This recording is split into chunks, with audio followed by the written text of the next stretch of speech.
Hello, hello. Welcome to Leap Taken. Here at Leap Taken, I talk all things witchy, craft-related, law of attraction, manifesting, esoteric, and everything else in between. And welcome to my witchy review. Hope everyone is having a good Friday afternoon. I am. I'm having a good one because I'm demanding it be so. I'm gonna force myself to have a good Friday. No, seriously though, I'm pretty happy with everything today. I hope others feel the same. I feel like I'm at a stage in my life where there's absolutely no way I'm not going to. I know that I have control over my perspective. So even though bad things are happening and bad things have been happening in the world around me, around all of us, I won't let it completely hijack how I feel about my overall outlook on the day, on everything. I think that's important, and it gets hard to do that. And sometimes it's harder than I would like to do that. I'm just pulling up something here. Anyway, on some days it's harder than ever to do that. And yeah, but today is not that day. And I'm grateful for that. I'm grateful for every day. I've been talking about this. I am in a massive, awesome state of gratitude at this stage of my life because I exist. I look beautiful. You know, I love where I live. I like my life. I love the vehicle that I drive. I just recently got a new car. It was for when I say dream car, I don't mean dream car like since I was a little girl. Dream cars in the last certain number of years. I've been wanting, I want to say since 2017, 2018, I've been wanting to drive this particular car, and I have it. And it's even down to the interior that just drives me crazy sometimes when I'm like, damn, I really did this. I'm really in this vehicle. So it's my luxury vehicle. Um, I'm grateful for my health. I'm well. I'm well mentally, but physically, I'm well. I'm grateful for that because I know, that's not, that's a struggle for some people. And there are days, but today is a good day. And I'm very grateful for that because that is not my situation today. Um, Name BB. Hi, Kevin Mockabee. Me? It's Mika. Welcome. Okay, I'm going to turn my inevitable phone down because it will beep. All right, so I want to talk about the Tarot Grimoire by Ethony Dawn. Y'all, I have a lot to say about this book, but before I get to it, because this is the main attraction, this is what I really want to talk about. I want to talk about this. So this is going to be, nobody is there. Hello, ma'am. What happened? What happened to what? I don't know. Y'all confusing me. Y'all being weird? Oh, I don't feel like moderating and doing this right now. I appreciate the attention. Keep it pushing. But anyway, look at this. I got this from the Daily Grind. It is their not so spooky collection.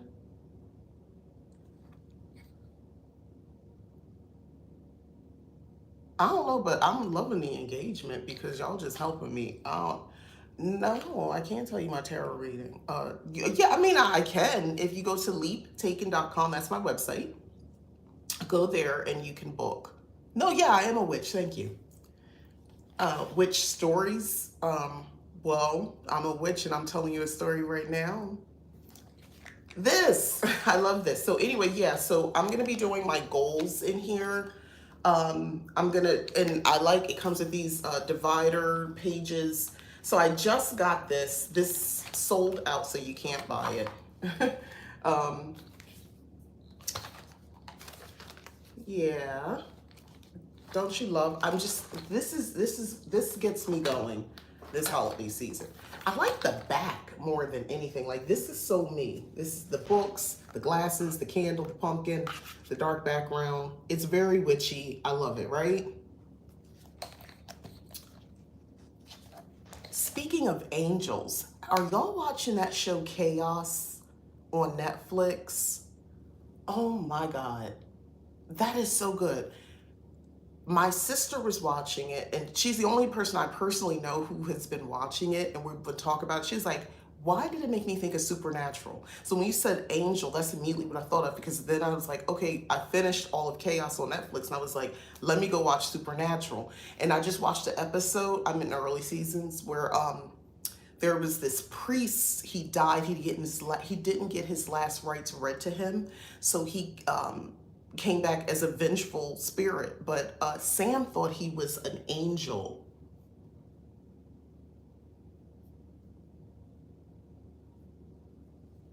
I don't know what's happening right now, but anyway, thank you. I assume that is a compliment about the angel. I'll take it. Thank you, Rahul, for subscribing, by the way. Which stories inspired you recently? Well, actually, I'm going to tell you the story momentarily, but I want to go over my items. So anyway, I got the kit. It comes with these if you really like this. It came with the actual planner as well as the 4-month goals planner. I dig this so much. I like it so very, very much because it actually is a really good planner if you're trying to work on goals. And it doesn't matter the goals, spiritual goals, you know, your fitness goals. If you have just a goal to just kind of, let's say your goal is, it's not a habit, but it's overall your goal is to, I would like to be more spiritual, right? You want to be more, whatever that is, right? But then here you break that down into, that's the goal, but then you break it down into tasks. Every day you write the goal and you put the task in to achieve said goal. So you got to kind of do some brainstorming ahead of time.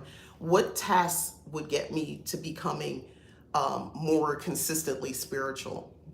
So maybe it's doing a daily devotional. Maybe it's pulling a tarot oracle card at the beginning of the day and at the end of the day. Maybe it's praying. Maybe it's meditating. You know, whatever that is for you. You get what I'm saying? You would just set that up like that. Are ghosts really exist in the world? It depends on who you really ask about that. Not in a TV movie way. No, energy never dies. So do with that what you will. Let's get into this. Okay, so Ethony Dawn is the author of Your Tarot Court and the creator of several tarot and oracle decks, including Awakened Soul Oracles, Modern Love Tarot, Modern Goddess Oracle, and Penumbra Tarot deck. She is the head mistress at the tarotreadersacademy.com, where she teaches and mentors tarot professionals and students. So there you go. So that's who she is. I'm sure you've probably seen this name before, Ethony Dawn. I know I have. 12:38 p.m. Wait, it's 12:38 p.m. in India? Excuse me, in India right now? Really? So you're on Arizona, because I'm in Arizona. That's what time it is here. Well, not 12:30, it's 12:09. That's weird. AM. Thank you. Okay, I was like, I don't think that's right. Like, are you okay? No, okay, got you. AM.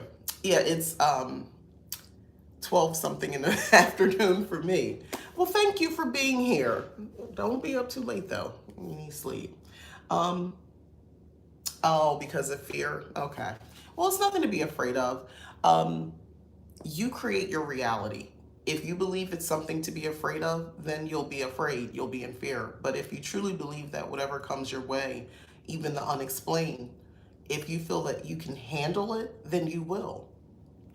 It starts up here and in your heart. That's all I'm gonna say. But tarot spreads and spells that raise your magic to the next level.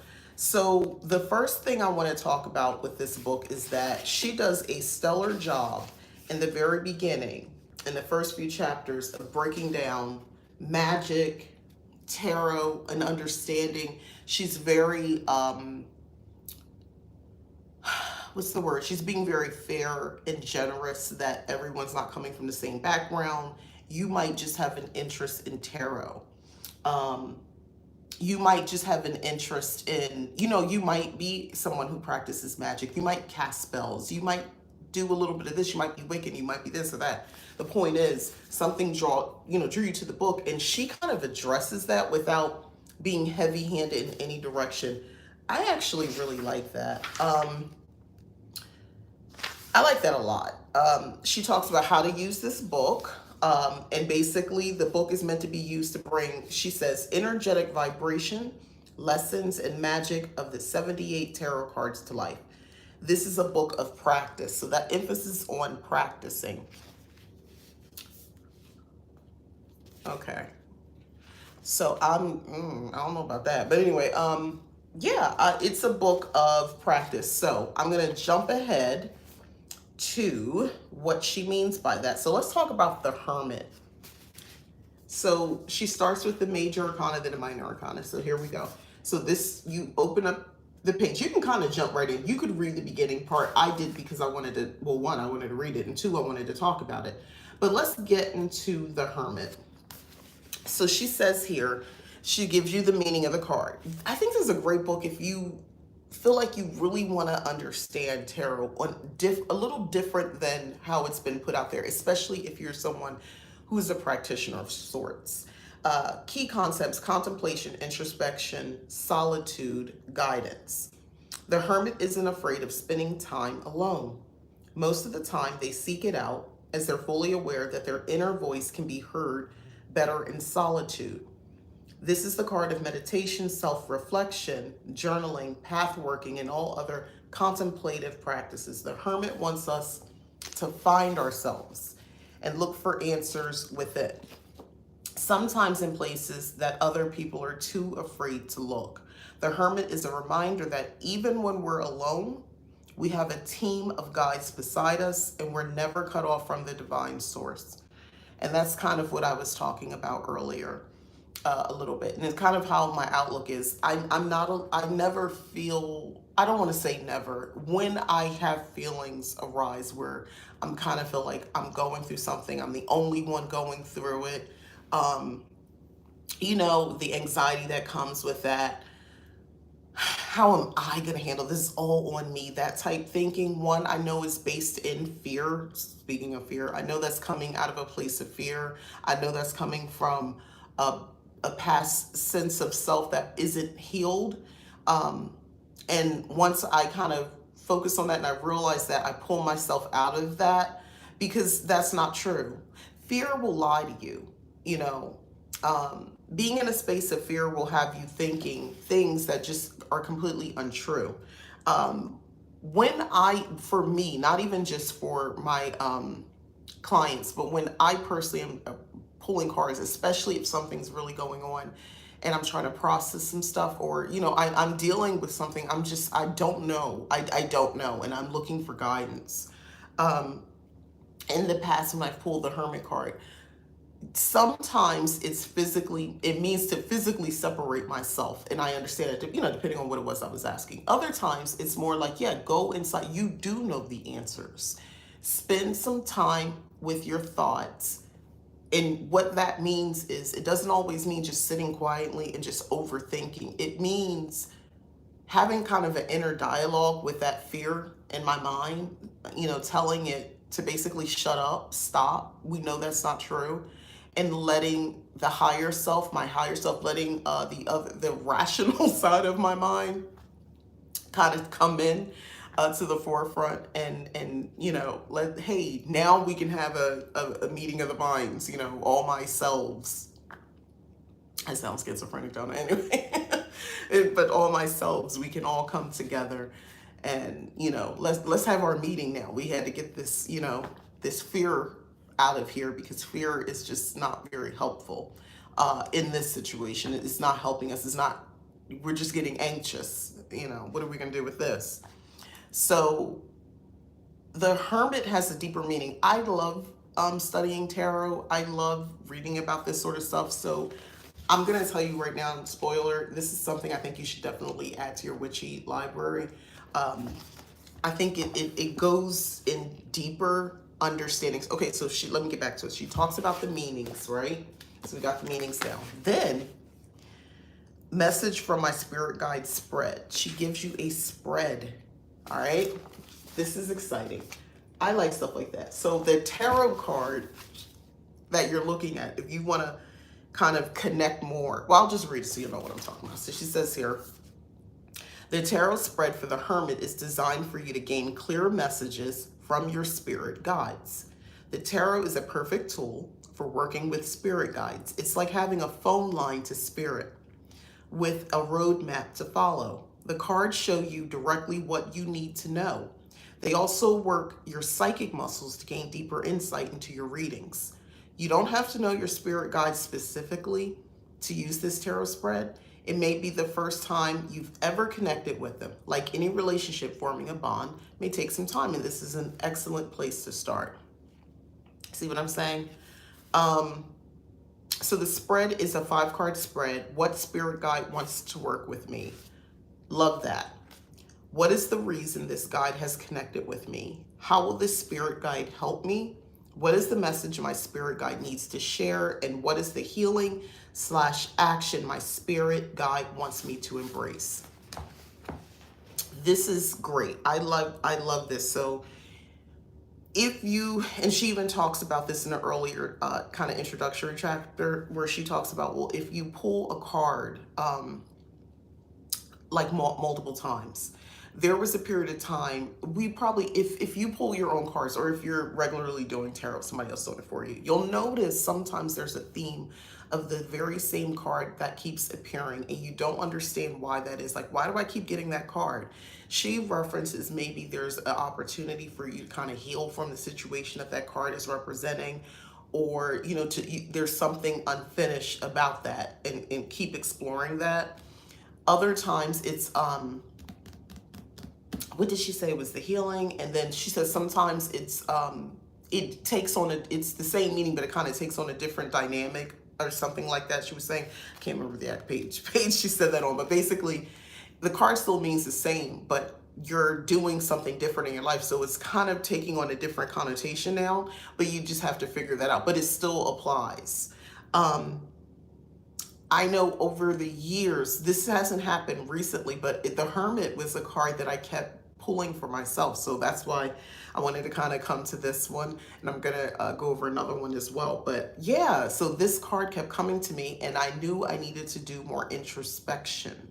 I needed to go within, and I needed to, followed by the High Priestess card, learn to trust. So I was getting the Hermit and the High Priestess, and I knew I needed to learn to go within, yes, but learn from myself and start to trust myself more. That I was a decisive person. And for years, I didn't think I was a very decisive person. I, for some reason, thought I wasn't. It's a whole story. But anyway, I am. So let's get to the next. So you get the tarot, so you get the meaning, and you get a spread per card. Let's get into the spell. So wax scrying spell. So she gives you a spell as well for each of these cards. I'm loving this. I'm very excited about this book.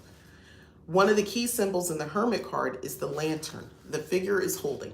It represents ideas, inner light, and the power of wisdom and knowledge. The spell for this card is a form of divination using candle wax. You can use any type of candle where the wax will pool enough so you can pour it. This is a fun witchy activity to do with friends that you can help each other interpret the wax shape. So best time to cast anytime you need the Hermit Tarot card, tea light candle or votive, lighter or match, journal or paper and pen, cup of water, and paper towel. And then she says, place your chosen Hermit card in front of the light, in front of you, and light your candle. Say, may the light of the Hermit shine and may clear messages soon be mine. I love that. Simple, but it can be effective. Write in a journal or on the paper the question you want the answer to. Allow the candle wax to pool. When you have enough melted wax, pour it into the cup of water. Allow the wax to become solid again. Gently take the wax out of the water, dry it with a paper towel, turn the wax form around and observe it from many angles. Write whatever comes to you in your journal or on the piece of paper. Don't overthink it, just allow whatever comes to your mind to flow to the page while you're meditating on the wax. You may see numbers, animals, tools, or magical symbols in the wax. Search for any symbols you're not sure of. After the session, if you're not sure why you've received a symbol or message, sleep on it and come back to it later. We aren't always sure what messages from spirit means in the moment. So that's the whole spell. So this is what you have per card. You're going to get the meaning, the spread, and the spell. And I just think this is really cool. I'm digging this whole thing. I like this whole book. So that's the Hermit. So then I'm going to skip over to, she breaks it down. So we have, we start talking about the Suit of Cups and so forth, wands and all that. Pentacle and so forth. I want to let's get to the Queen of Wands. Okay. I don't know why I just picked this randomly, so I'm using my own little divination right now. Somebody might need this. Queen of Wands. Key concepts: magnetic, confident, optimistic, vibrant. The energy that comes from the Queen of Wands is warm and welcoming. They allow the right people and situations to come to them and rarely have to chase anything in their life. They know precisely what they're doing in every situation and can be a superb ally in business and social status. The Queen doesn't back down when presented with competition. This Queen also adores attention and praise from others. The spread: is it all an act spread? Check that out. Is it all an act spread? So this spread is going to consist of, what is my real motivation? What do I want to get out of this relationship? What do I need to keep close to my chest? Will I regret this relationship? What are the risks of the relationship? What are the blessings of this relationship? What will I get out of this relationship? What is the potential future of this relationship? And then there's a spell to reclaim your power. The Queen of Wands radiates energy, which is a spell to use when you need to reclaim your power from people you've been giving it to. And it goes on to that. So I kind of wanted to just give you an idea of it's a good book. I like this. And she said this is a book of action and practice. You're not just reading it. And then she even gives a list of tarot spreads by need. So, you don't have to hunt. There's in the back a list, which I think is pretty awesome. Love, relationship spells, home tarot spreads, healing, career and work, money and prosperity, protection, justice and karmic tarot spreads, spiritual, personal growth, and miscellaneous tarot spreads. So a list of spells by need as well. So she's doing that work for you, so you don't have to try to figure out what is that spell. I wanted to do that spell for whatever. And even recommended resources. So this is a very thorough book, but not overwhelming. The book is under 300 pages, so it's not overwhelming where it's oh my God, that's almost too much information. I don't know how to, I'm gonna be able to go through all of that. And I don't think you have to. I think you can kind of start where, let's say there's a certain card that's been drawing you and you kind of energetically feel drawn to a card. For me, and it started around this time, almost last year. It was the Empress card, and the Empress card has been a theme for me this time, almost a year now. For a reason, because the archetype of the Empress, the energy of the Empress was something that I was intentionally drawing in. So it's fascinating to me to get this book down at the end. Healing the Mother Wound spread, by the way, is the spread for the Empress in here. And then there's a fertility spell, which makes sense with the Empress. Now, for me, it wasn't about fertility in a sense of baby fertility. It was, or, wanting to conceive a child. It was, to me, the, metaphysically speaking, giving birth to, actually in a real sense, us, like working on a project, giving birth to something, seeing it all the way through, producing something, manifesting something, some item, some place, some situation that becomes very real in my real life. So yeah, now that I'm looking at this, I kind of really dig this for, like, maybe I'll do this because I made an intention in one of my vision board books that I have. This is my vision board right here that if last January 1st, I did this together. I think it was, pretty sure it was alive. Yeah, it was alive. And I set this up. So believe it or not, we're in the burn month. So we are coming up on after this month will be in the last quarter of the year. That's interesting, but I celebrate the Witch's New Year, which is Samhain, so that means I'm getting very closer to the end of that. But anyway, so I in that book my vision board book, I put something about wanting to embrace the energy of the Empress card, and what that represents. And I have, I'm getting phone calls. I have been able to do that. And for me, it's the nurturing. It's the be able to create. It's the ability to sort of be in touch with goddess level energy. It's to kind of be in a space, be in beauty, be beauty, like resonate that. With your surroundings. And I feel like, for me, remember, beauty is subjective. So, what I call beauty, you might not call it beautiful. But anyway, the point is, like, my decorations of how I decorate my house. Even I realize this has been an ongoing thing, even like how I dress the things, like my Beyonce shirt. Beyonce gives big Empress energy to me. But, especially since she's become a mother. Specifically, but I think even to her fans, I feel like she's very nurturing, and but she does stand over here because to protect herself, she can't be right there with us. But I think this is a good one. I love this book. I love this book so much. I can't talk about this enough. Like I was genuinely like So when I look for books, I try to, I want something that I'm genuinely interested in. I don't just want to read anything. Especially when you get into nonfiction. Like, I don't want to be bored reading this stuff. I want to enjoy it. I don't want to just buy books to talk about. I want to be able to hopefully get into it. And this one took me by surprise. I don't know if there's any book like this on the market right now. I am thoroughly impressed with this. I love the ideas of really just taking every card in the tarot deck and kind of seeing it through this way. Like the High Priestess, key concepts, intuition, mystery, the subconscious, passiveness.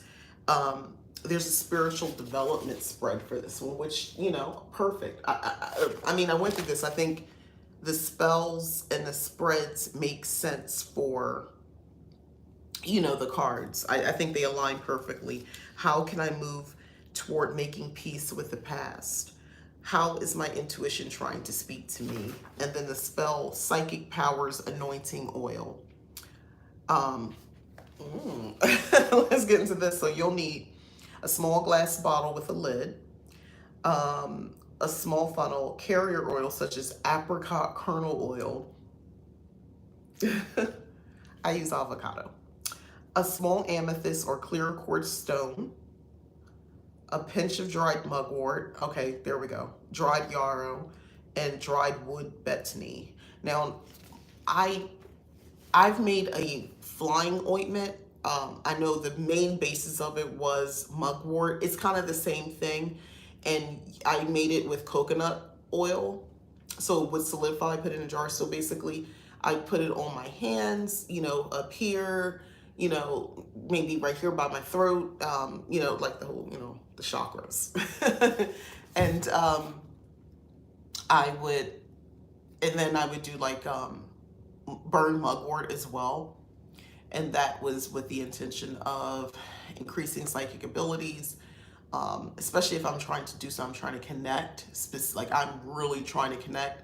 I've done that. I've done that quite a few times. Also, if you, before you go to sleep, if you want to rub a little bit of the, she says oil, but I like the, it's less messier.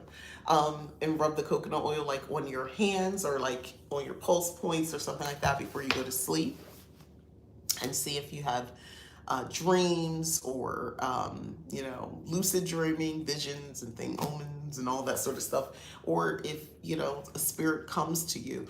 I always find it interesting when stuff like that happens. Is usually in that twilight. You're not quite awake, you're not quite asleep.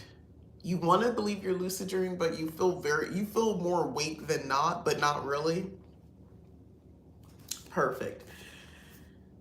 But to be in those states, to feel that, to connect with all of this stuff, you got to do away with that fear, which leads me to my next topic. So someone asked in a comment, and I said I would talk about this today, how did I start working with a deity? Because for most of my witchcraft practice, I never worked with a deity intentionally. So let me set the scene. This is my witchy story of how I came to work with a deity. It started years back.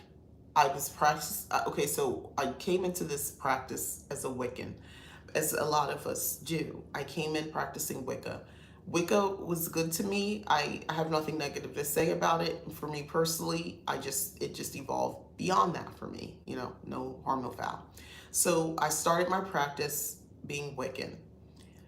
In Wicca, it was a lot of conversation about the Lord and the Lady and everything I've read and things I would look at, other spaces. And by the way, I didn't just sit solitaire all alone. I would go out and find people and talk to them.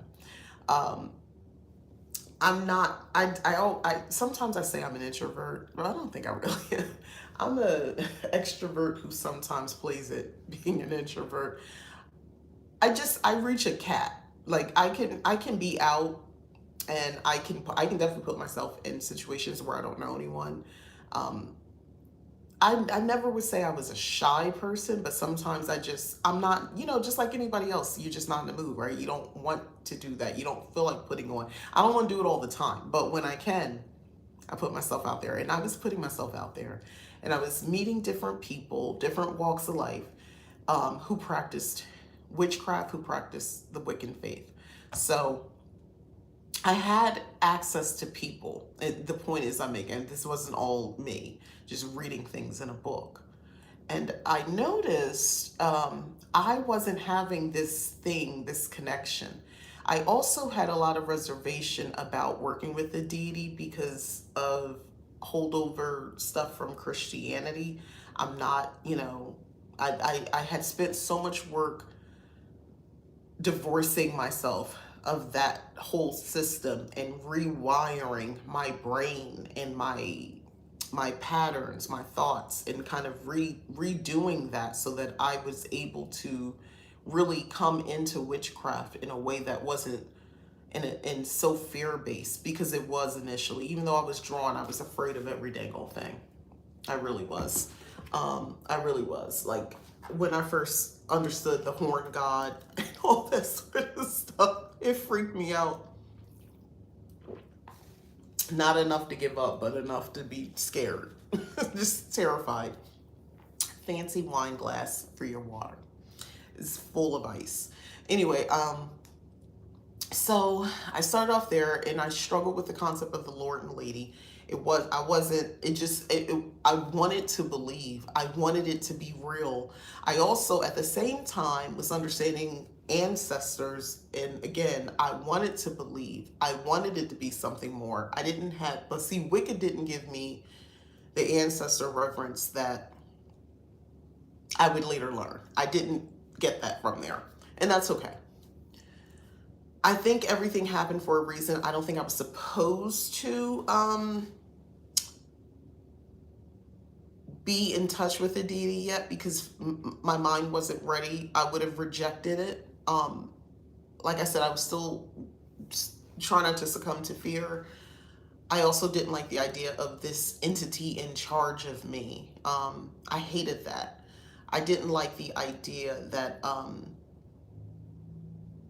some people like the idea of there's a force greater than them guiding their life and all that. That pissed me off. I didn't like that because it's like, so why would you let me fail? Why would you let me suffer then?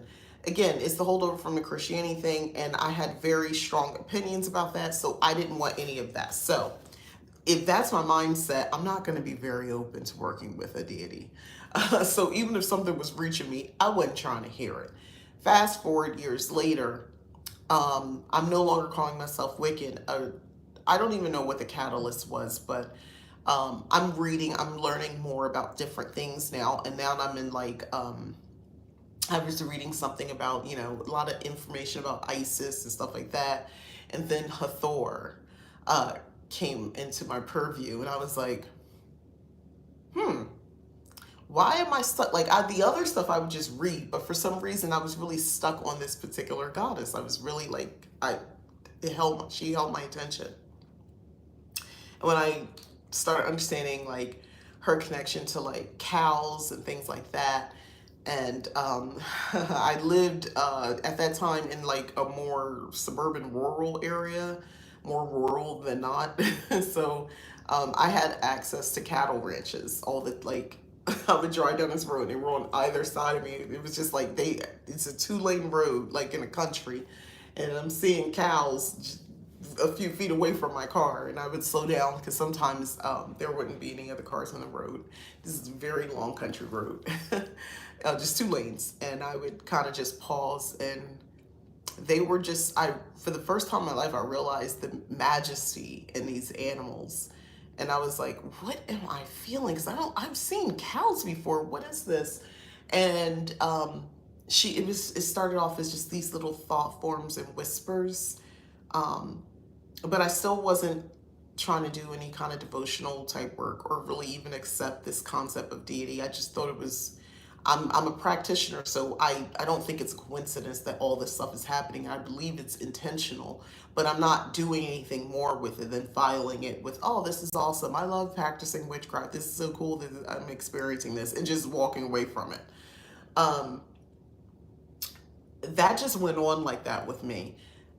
Then I had another experience where I said, okay, I was intentional. I said, I want to work with this God. Like I was listening to someone else talk about it, and it was so, I forgot what the story was, but it was so beautiful, where they felt like they were going through some things, and they felt like an embrace. They felt embraced by the goddess. And I was reading this book as well. Like it's a couple different things was happening. So I attempted to just meditate and reach out and see if I could have that experience. And I did. I felt the feeling of being embraced. I literally felt physically meditating, and I felt it. And it was like, oh my God, that was like crazy to me that happened, but still no name or anything like that.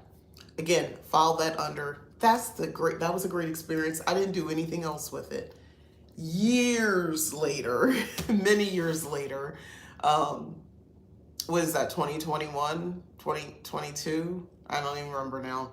I start working with, I'm not to start working. Anyway, I'm in a coven. I'm running a coven, and one of my coven sisters, it had been, she felt like Hecate was telling her to, kind of bring it to me, her existence to me. And it's not that I've been hearing about these deities this whole time.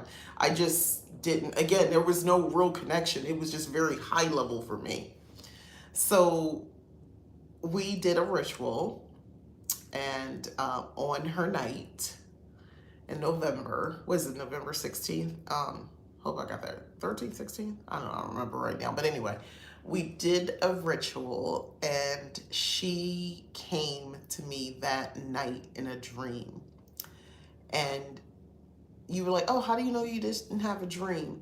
Well, there's something about me. I don't have the same dream over and over again. unless there's something else going on. Like, I'm not a recurring type of dream person, the same people, the same thing. That's typically not something that I experience unless it's more supernatural, something else is going on. So I wasn't having any issues more than usual at that time. I mean, I already had my own problems, but they were the same ones I've been having. But the fact that that night she came to me as someone I know. Now, I didn't know that was a thing. I would research literally when I got up that next day about that. That Hecate, when she comes to you in a dream, she comes to you as someone you know and someone you trust. And on top of that, there's always a slight difference. There's something different. The person you normally know, maybe they're short and they're really tall, but it's the same person. In my dream, she came to me and she was someone that I trust with my life. And they, except the smile was different. There was just like a little something off. It was like an AI version of this person. Something was like a little glitch, like something was off. And I noticed when I looked, like the hair was a little bit darker. The smile had a sly smile. The way they were dressed was showing more skin than this person would ever do intentionally. And she had on something similar or the same dress that I know this person has, I've seen them in, but the way they had it on, it was just, they were filling it out differently. And I'm like, wait, you don't look like, I mean, you look like her, but I don't think you're her. So yeah, and she never talked. She just was, there was just an understanding. Since then, she has come to me in dreams as this person. So I talk about recurring dreams. It's not the same place, different locations, but she has come to me. To add even more to this, a little more spookiness, the person, the coven sister who told me about her, and we started talking and we did the ritual eventually. This other, not the first dream, but another dream I had where Hecate came in, and it was something that it was a scene that had never happened before, but something similar. And it was basically, I was being humiliated essentially in the dream. And she looks at me and like in the midst of all of it, and it's like we find like a bubble of quietness and there's other people around and they're like, she just smiles and she's like, and I can hear her but not hear her, like, we don't even care. Like, why are we, what is there to be upset about? You don't even give a shit. Like, you don't care about this sort of stuff. You don't care about anyone here. Why are you feeling bad? You don't like anyone here. And I'm like, yeah, I don't. And we laughed and laughed and laughed. And I remember laughing at the fact that I was laughing so hard. And she's laughing. And we just giggled. And the way this was, it was like a suite, a hotel suite. So in the common area, the living room area, I knew there were a bunch of people. Now, my cousin sister, we were talking and she said, oh, she had this dream and she was in this room. She's like, you were there. And it was like all these other people. Long story short, she was describing. And then I chime in. And then she adds another detail that I hadn't said. And then I add another detail. So basically, our dreams intersected. So I know it was her. That was wild. By the way, we don't live around each other. It's not like she lives near me or there were some words that were exchanged or something like that. It was a really organic experience. And that did it for me. As far as continuing to work with the deity, that right there, that did it. So I've been working with her since then, and I've added some others to my arsenal. Now, over the years, because I don't want to minimize this, I have been aware of Oshun, and I've been aware of a connection with her. So within a spell or in a ritual, I have attempted to reach out to her, and I do feel like she has answered, but I've not been initiated. I've kept an altar up to her just out of reverence and respect, even though there's no formal thing going on there. It's just something I felt like I wanted to do. Same thing with Yemaya. And tomorrow's her feast day, by the way. So I had this connection to the sea for quite some time. And I do believe lessons need to be learned. I need to go through a lot of different things. And that was where I needed to be in those tough times, going out to the ocean, staring off in the ocean. It was therapeutic for me. It was helping me tremendously with some heavy stuff that I was going through. So um, I would not I would talk to the ocean as if the ocean itself was the god or goddess, the entity of the ocean, because I just thought about all the immense power that the ocean has, and I just connected it in a physical sense at that time. So, yes, I wasn't, I use the word intentional, I wasn't intentionally building a practice where deities were included. There were these like ad hoc situations, like these one-offs where I would do these things, but it was never a consistent, even close to consistent thing. And I still had reservations at that time, but now I have added Persephone to the arsenal. I work more closely with Yemaya now, probably in the absence of being near water. I feel like I need to hold on. Oshun, yes, still very much. Still keep that altar around here. I work with Hestia. She is my hearth goddess. I have an altar in the kitchen, so work with that energy. I feel like I'm missing someone. Oh, Hathor, duh. Hathor, again, still more informal. It's not like a very consistent thing. And of course, Hecate, I work with her a lot in my practice and with the coven as well, my coven as well. So, yeah. And who knows who else I'm gonna add, who else may come to me. And here's the thing that I'm experiencing, or that I do understand, and others talk about it as well, working with different deities, is that sometimes you're working with it's your everything. It's so much going on in your life, and this particular goddess or god is prevalent. And then the situation changes, or it's the problem solved, and over time you notice, okay, maybe there's not a desire or need, or maybe the connection isn't as strong, and maybe you just don't work with anything, or any spirit being anymore like that. And then other times, someone else, you feel this call and you want to work with them, or you're intentionally calling on someone else. Now, I did try to work with Santa Muerte some years back before I moved to Arizona, and I was told no. I was told no. She said no. Yeah, I had a vision. She basically kicked me out. She said, "No, ma'am, you not here, not here. You don't belong here." And I didn't. So that was okay, at least not at that time. See, that's the thing. It doesn't mean you'll never work with that particular goddess. It doesn't mean that, oh, that's not for me. And definitely don't make it a thing about like race, ethnicity, heritage, and all that sort of stuff, because I don't think that's what that was. I just don't think that was the time that I needed to be working with her.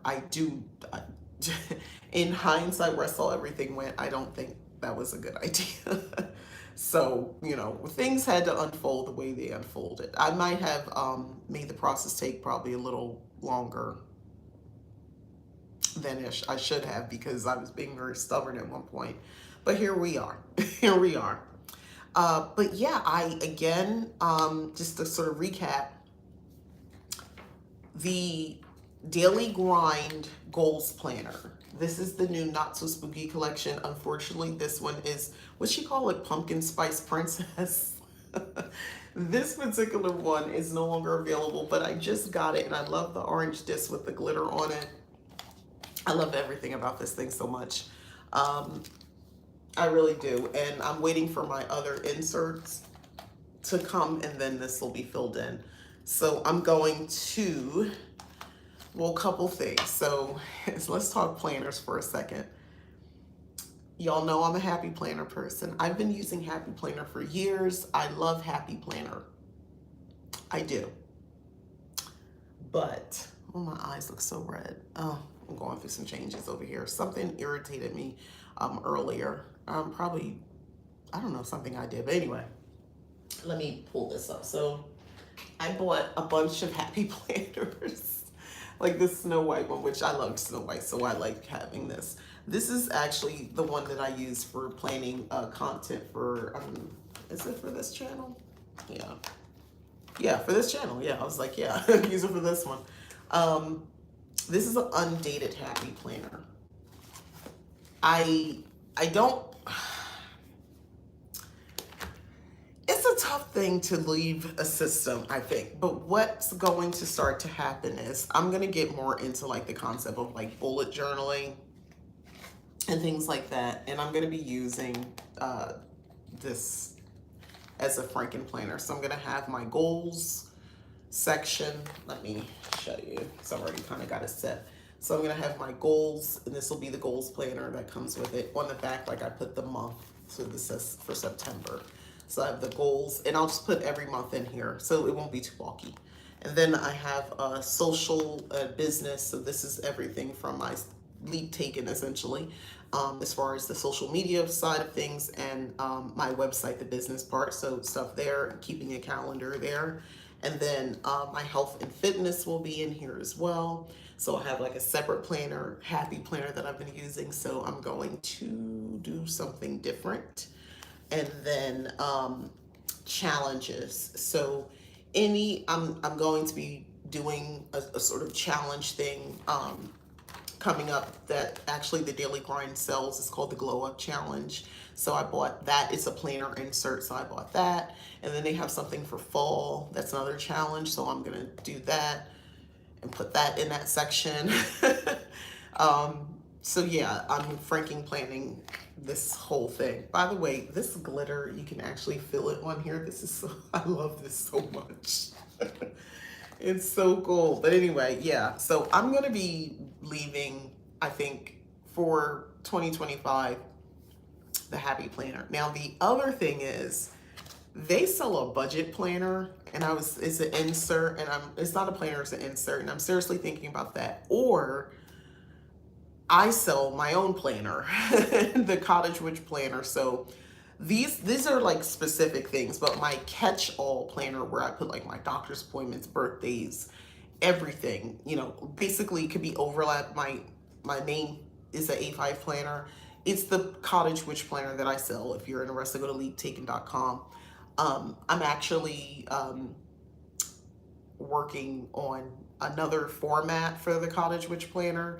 I don't know if I'll call it the Cottage Witch planner or I call it something else, but anyway, yeah, I'm working on designing another planner that kind of encompasses, so well, one, it'll be for how I plan, but the vertical lines. I kind of like the idea of the vertical, but not the happy planner. I don't want that anymore. So yeah, I'm gonna do, I'm working on that, creating my own planner system. So that seems easy, like, oh, how hard is it? You just do a monthly page and then you do that? It's no, because you want something that makes sense, because you can buy that already. What's the difference? No, I want something that makes sense, that you want, that I want to use, that I want to get into. But anyway, but that's something I'm doing. I want to kind of, that needs to be done by the end of this month, because, you know, 2025 is coming and people want their planners. But I love this. Next, the book. I do think this is essential to add. If you work with tarot at all, I think this is an excellent book for you to develop a deeper connection. And I also love the cover art. I think this book is perfect for developing a better connection with tarot. I think the exercises that go with it, the spreads to understand the deeper meaning of the individual card. This spells hi Insky. Yeah, this is oh my God, this is a really good one. This is a really good one. Every 78 cards, a meaning, a spread to help you understand the meaning of the card, and a spell. her card. And it's not like giving you some, you know, it's giving good stuff, like a chakra alignment and healing spell. Resist temptation spell. Find a new BFF spell. Like, come on. It even uses not magic. Like, she's really, like, this is a good one. I don't think this is a waste. I think you would use this. I think you would use this when the cover and content is good. My poor wallet, I know, right? I think this is something you're going to want to use. Again, I think the easiest way is when you keep getting, if you're noticing a theme with a certain card coming up, I would do a spread, the spread that she's giving for that card. And maybe look at doing the spell as well. But let's say you're just trying to understand these cards better. Excuse me. For some of us, some cards make sense if you pull, you know, lovers, you know, certain cards like that, you know, that makes sense, right? Like you can, or in my case, the Empress, the Fool, that's a better one. The Fool is one where you see that you kind of know what that means right off the bat, right? You're like, oh, you're taking a leap, you know, you're jumping into something. But let's say the Lovers. You think you feel confident about this card, but maybe you need to look at different key concepts: relationships, love, community, choice. A lot of people don't think choice when they think of the Lovers card. The Lovers card is, of course, connected to romantic relationships and connections of the heart, unions that leave a lasting impression on your soul, and even sexy summer flings are all within the realm of the Lovers card. This is also a card of values and all of the ingredients that make relationships work outside of sexual attraction. Important lessons are offered through these connections and partnerships. They can be the sweetest thing you've ever known, down to the most profound pain you'll experience. Now, she doesn't give inverted, like if it's in inverse or anything like that, meanings, by the way. But she has a what love means to me spread, which, you know, what kind of love is good for me right now? What outdated beliefs do I have about love? What kind of relationship am I currently attracted to? That sort of stuff. And then come and light my fire spell. Best time to cast new to full, within new to full moon. Okay. So I'm just saying, this is a good one. I'm genuinely, I'm not going to lie, I was a little shocked. I thought it was just going to be, I don't know what I thought. You know, lately I haven't been impressed with a lot of different books. I've gotten the nonfiction ones. I've just been like, it's the same regurgitated information. No, this is a different one. This one, I think you should get this book. I think this is a good book to add to your witchy library. I am very grateful. As someone who reads cards, reads tarot and oracle, reads tarot cards, I'm delighted in this. This kind of adds a freshness for me too. So yeah, I would suggest getting this one. And I keep looking over, but I'm not going to talk about those books. I'm going to wait until next time I'm on live and talk about them. But anyway, yeah. So add this to your witchy library. This is a good one. And if you are needing help as we're closing out the end of this year, the Daily Grind is a good planner system for goals, keeping goals, tracking your goals, that sort of stuff, with the intention of actually achieving them. And they've revamped some of their pages from the last time I purchased them. And they even have a free video on how to know the difference, like how to set up your goals. And I realized one of the problems that I was having was I was creating habits as a goal. So basically a habit tracker would have did me just fine. I was doing things like, oh, I want to read this number of books in 1 month. All right, well, that sounds like a goal, right? But I didn't really define it any more than that. So I just kind of, without defining what that means, so to read 3 books a week, right? Let's say I want to read 3 books a week. I need to know how, then I need to have time set up to read a number of pages per book in the week, right? So are you going to read 50 pages in one day? Or are you going to read 100 pages for the course of the whole day? Like, what am I doing? Like, what am I doing? I'm just saying, oh, and I would just put read and then check, did I do this or not? Well, that I needed to write down, read 50 pages, read 70 pages, something like that. You know what I mean? And I wasn't doing that. And that's just an example of one, because you create 10 goals, by the way, for the 4 months. Or every month you can have a different set of goals, whatever you're doing. Because you might achieve the goal within month 2. So now you need a new goal. And I know one of my biggest challenges was, well, I don't have 10 different goals that I have. And the person who makes the daily grind, I remember her and her husband, they were like, Angie Belmar, she said, you do. It's just, not to me personally, but they were saying, like, they were addressing this saying, you do have 10. Everyone has at least 10 goals. You're just not thinking of it like that. And I was like, that's true. Because if I add in a spiritual component, oh, yes, I do. Kind of like reading logs we had in school. How many minutes do you read each day? Exactly. Like, and I mean, I gave you the example of like spirituality.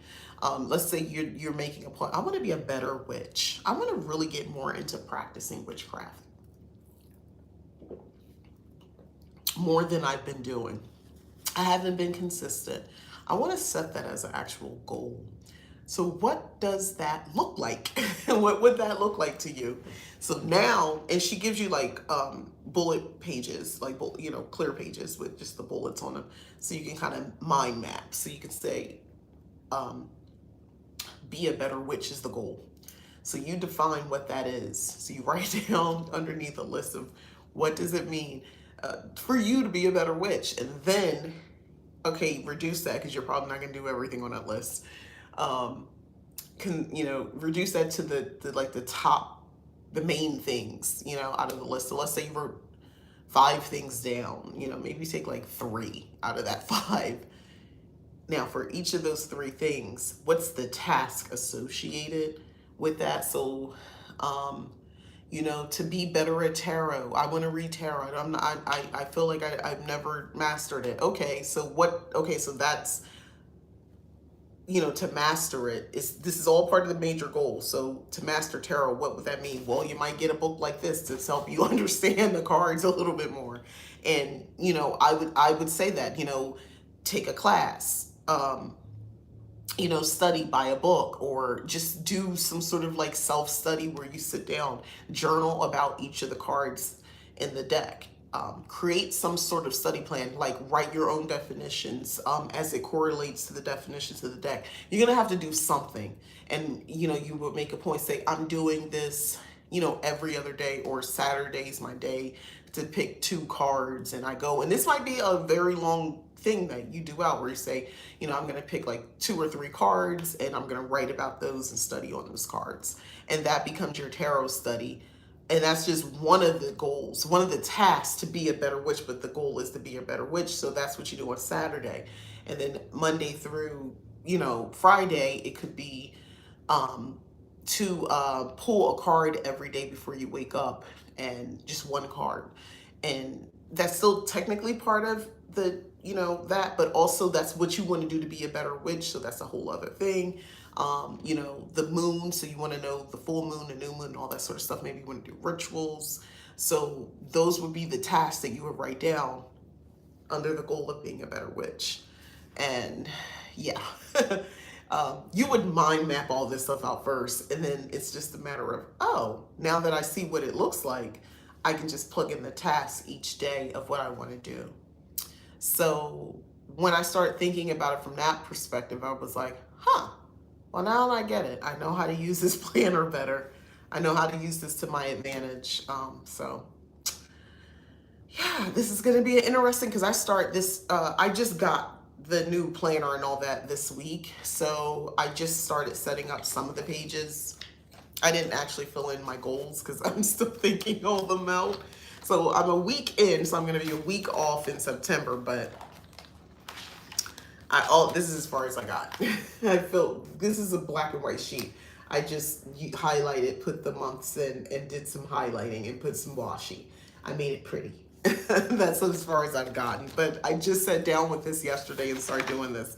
I was just proud, excuse me, proud to do that and get everything set up. So this is like for the monthly page. And again, I just added some highlight, some colors, wrote in the dates and all that sort of stuff. But there's, I need to actually get to work and filling this out. And I'm waiting for my other stuff. Like I said, I ordered it. I'm waiting for my order to come in. But yeah, that's the goal planning, and how you can even take your practice and make it into a goal. And it doesn't have to feel like it's not about being productive and all that sort of stuff. It's like, what do you want? What do you want? And start backing up with what you want with actionable steps. And part of that is kind of just checking it off and writing it down. And then I was just getting a journal to talk about why you didn't do things that day, because that's what I do. Oh, excuse me. Why didn't I do things that day? Why didn't I stick to that goal? I have a 45-minute walking session I'm supposed to do daily. And when I don't do it, I do quote, why didn't I do it? Why? Because I didn't feel like it. That's why. And there are days I just don't feel like getting off my butt and walking for 45 minutes. It seems boring. And also I'm afraid it's going to hurt, and I don't want to hurt. So I've convinced myself that those are good reasons, so I don't do it. So I can't have too many of those days in a row, because it's good. It's defeating my goal, which is to walk for 45 minutes a day. Even if I split it up, I don't have to walk in 45 minutes consecutive. It could be 20 and then 25 later, but I don't know why I'm talking about that. But anyway, enough about that. So yeah, Tarot Grimoire by Ethony Dawn. It's a good one. I love this book, by the way. I'm digging this book so much. I will be instituting this. I will be doing the practice. I actually have made a decision that one of my goals is going to be actually a deeper tarot study, to kind of just refresh myself a little bit, to get a even deeper understanding of tarot. Now, I'm going to use this book, but I've been talking about using a different deck as my main tarot deck. I use Everyday Witchcraft. Those are my cards, tried and true. I do love them. I love those cards down. They are my favorite tarot cards to work with. They're my go-to. I'm familiar with those cards. They're well worn. And I'm not switching for the sake of switching. I know it's time for me to move to a new deck. And I know there's a deck that's for me. So first step is figuring out what that deck is. I said creating. I don't know, maybe I need to create my own. But anyway, finding a new deck. I think I already own it, to be honest with you. It's a matter of just picking which one. So I'm gonna have a meditative situation where I sit down with my tarot decks and be like, okay, what do we want to use now? What's our new favorite go-to deck? And that's tough. Out of all your children, you got to pick a favorite. So I got to find my favorite deck, and then this is going to be my tarot practice. So I'm going to create my own grimoire. Well, I actually have a tarot grimoire, so I'm going to put some blank pages in it. And yeah, I'm going to do these activities, and that's just a personal study that I'm going to be doing to kind of dive in. So I'll do the spreads that she has, and I'm going to write the deeper meanings behind each of the card, and then I'll do the spreads and I'll write that out, and it'll just give me an opportunity to really kind of just like get to know this new deck, tarot deck, more, if that makes sense. It's an idea that I'm thinking about. I've been wanting to get another deck for study purposes as well. I'll probably settle on the original. Oh, Rider-Waite, okay. But of course, there are cuter decks out there. Exactly. I want a cuter deck. And I was gifted a pretty pink deck. And it's so pretty. And now I think I might keep those for me for personal use. I think it's going to be hard to use those in readings, because it has like a foil on it. It doesn't translate on a screen. So I like to use a tarot deck that has like defined colorful pictures on it when I'm working with a client, because if I put a card up to you and it's just, this barely anything there, pink background with this like gold you know, outline. You don't know. And I'm like, do you see what this is telling you? Like, I don't see anything. No, you don't see anything. So I like cards with more going on with the, you know, the descriptors, the pictures, because that translates to people when I'm doing a reading. So that's a criteria as well for me. It has to be, you know, colorful, pretty straightforward pictures that can derive some sort of meaning, not just for me, but for my clients as well.